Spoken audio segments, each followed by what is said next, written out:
আসসালামু আলাইকুম। বাহার এগ্রোতে আপনাদের স্বাগতম।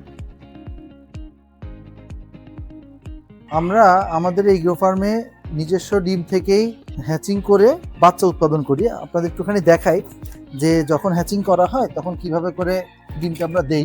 এই যে এই ট্রেটা দেখছেন, এখানে ডিমগুলি সব দেওয়া আছে এবং এইটা নির্দিষ্ট সময় পর পর রোল হয়ে এখান থেকে 18 দিন পরে এখান থেকে নিয়ে গিয়ে আমরা ওই ক্যাবিনেটে দিব।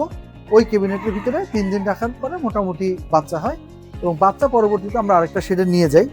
আমাদের নিজস্ব খামারের যে ডিম আছে আমরা সেখান থেকেই করি, কারণ আসলে নিজস্ব খামারে না করলে যেটা হয় যে আমরা যেটা চাচ্ছি যে একদম দেশীয় মুরগি যেটা নিয়ে আসার, সেটা আসলে নিয়ে আসা যাচ্ছে না। একটু আগে যে মেশিনটা দেখালাম, ওখান থেকে যে বাচ্চাগুলি হয় সেই বাচ্চাগুলিকে এইখানে নিয়ে এসে রাখা হয়। প্রথম 12-13 দিন আসলে বোরিং করা হয়, একটা কাভার্ড একটা জায়গার মধ্যে রাখা হয়, কারণ টেম্পারেচার একটা বড় ফ্যাক্টর এখানে। তো তারপরে এই মুরগিগুলো আস্তে আস্তে এখানে বড় হয়, এখান থেকে 1 মাস পর্যন্ত থাকে। 1 মাস পরে আমরা এই মুরগিটাকে পরবর্তী শেডে নিয়ে যাই।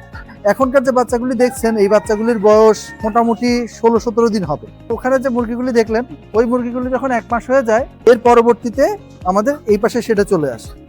এইখানকার শেড আর ওই পিছনের শেডটা দূরত্ব বেশ অনেকখানি, কারণ ওগুলি যেহেতু বেশি ছোট বাচ্চা, বেশি সেন্সিটিভ, ওই জন্যে ওই মুরগিগুলি একটু দূরে রাখা। আর এই মুরগিগুলির মধ্যে এগুলির বয়স হয়ে গেছে 2.5 মাসের মতো বয়স হয়ে গেছে। এই মুরগিগুলি আর একটুখানি বড় হলে, আর একটু শক্তিশালী হলে আমরা পরের শেডে নিয়ে যাব, যেই শেডে আমরা মুরগিগুলি বাইরে ছেড়েও দিই। যখন এই মুরগিগুলির বয়স 2.5 মাসের বেশি হয়ে যায়, তখন আমরা এই মুরগিগুলিকে পরবর্তী শেডে নিয়ে আসি। এই শেডটাতেই আসলে আমাদের ফাইনালি বিক্রয়যোগ্য মুরগিগুলি থাকে। যেমন এখন যে মুরগিগুলি আছে, এগুলির বয়স 3.5 থেকে 4 মাসের কাছাকাছি, 3.5 মাসের বেশি সবগুলি মুরগি আছে।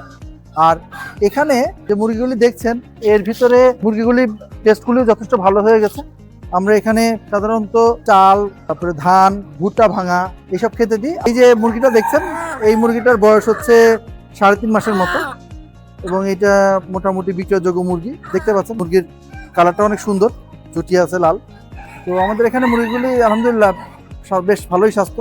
আপনারা যদি একটু বাইরের দিকে দেখতে পারেন, এই মুরগিগুলি আসলে বাইরেও চলে যায়। ওরা ওদের মতো বাইরে যায়, ওদের মতো ভিতরে আসে। এইখানে মুরগিগুলি আসলে ছাড়া থাকে, এই অংশটুকু হচ্ছে মুরগি রোদের মধ্যে থাকা, মানে মুরগি নিজের মতো করে আসে, বেশি গরম লাগলে ভিতরে যায়, আর নাহলে এখানে দৌড়াদৌড়ি করে।